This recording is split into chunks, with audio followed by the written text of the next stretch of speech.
That's how fast you're going to throw your friends who are obviously not racist under the bus. I think I have been so disappointed in the quote allies of Joe Rogan. I'm floored. I think it's our duty, all of us. I mean, you're doing a whole show on it today, so you're doing your part. All of us have a duty.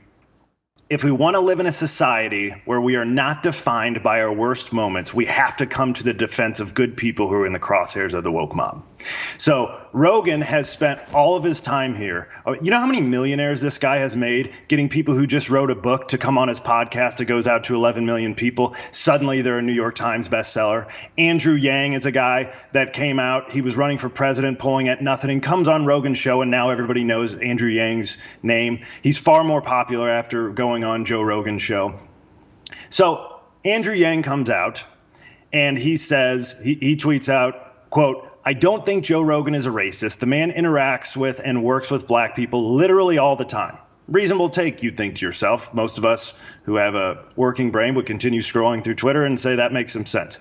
He, 3 seconds after feeling a little bit of heat from the woke mob here, tweets out, "I deleted the tweet because it was wrong-headed. It also hurt people, which is never my intent. I'm sorry. I'm learning and appreciate those who reached out and expressed their feelings."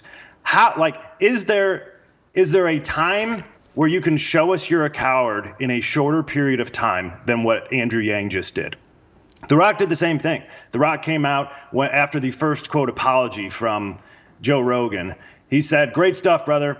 Perfectly articulated. Looking forward to coming up on and breaking out the tequila with you and being on the show soon." Gets a little bit of pushback. I saw like a single tweet from a noteworthy person that you would consider to not be a bot. And he comes out again 3 seconds after a little bit of pushback from the woke mob and says, "I was not aware of his N-word use prior to my comments, but now I've become educated to his complete narrative. Learning moment for me."